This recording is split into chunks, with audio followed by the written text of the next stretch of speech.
Every year, my birthday came and went like an unnoticed date on the calendar. No messages, no cake, not even a happy birthday from my family. Yet, when it was my younger brother Daniel's birthday, the whole house transformed into a festival. Balloons, music, laughter, expensive gifts, everything sparkled for him. I used to tell myself I didn't care, that I was used to it, but the truth was, every year it cut a little deeper. This year, as my 27th birthday approached, I decided to lower my expectations completely. I didn't mention the date to anyone. I quietly went to work and came home with a small slice of cake I bought for myself. When I stepped into the house, I was greeted by chaos, streamers, decorations, and people. For a moment, my heart jumped. Maybe, just maybe, they remembered. But when I saw the "Happy Graduation, Daniel" banner hanging over the living room, I froze. It wasn't even his birthday, just a party to celebrate his college graduation. I stood there, holding my little paper bag with a slice of cake, as my mother rushed past me carrying a tray of drinks.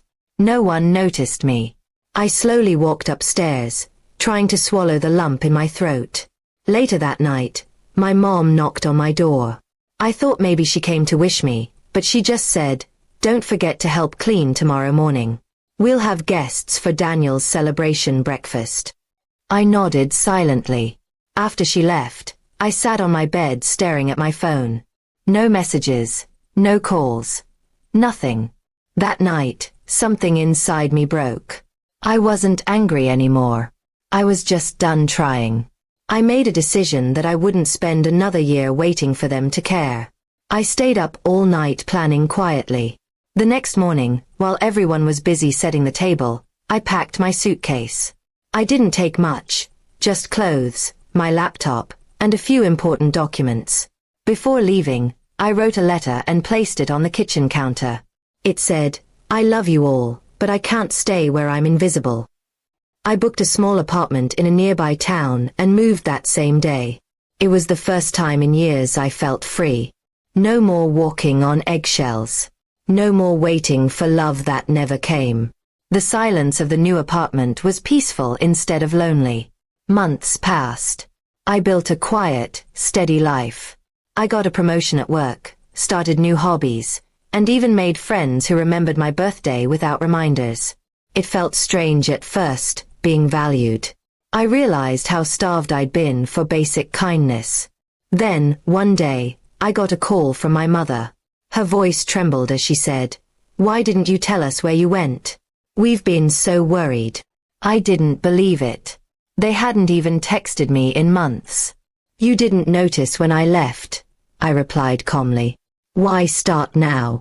She sighed and said Daniel had been asking about me a lot lately.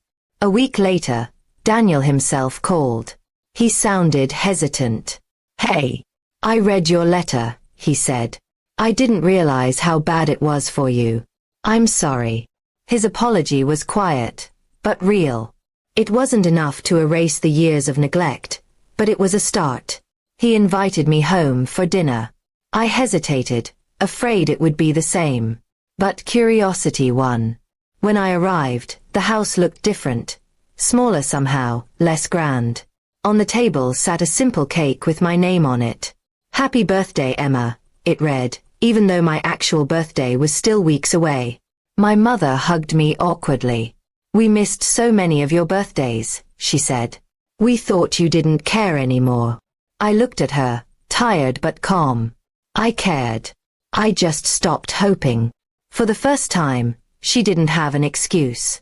She just nodded, eyes wet. Dinner that night was quiet but sincere. No big celebration, no noise. Just a family trying to mend something fragile. Daniel told stories about his college days, and for once, he wasn't the center of attention. We all were. As I left later that night, Daniel stopped me at the door.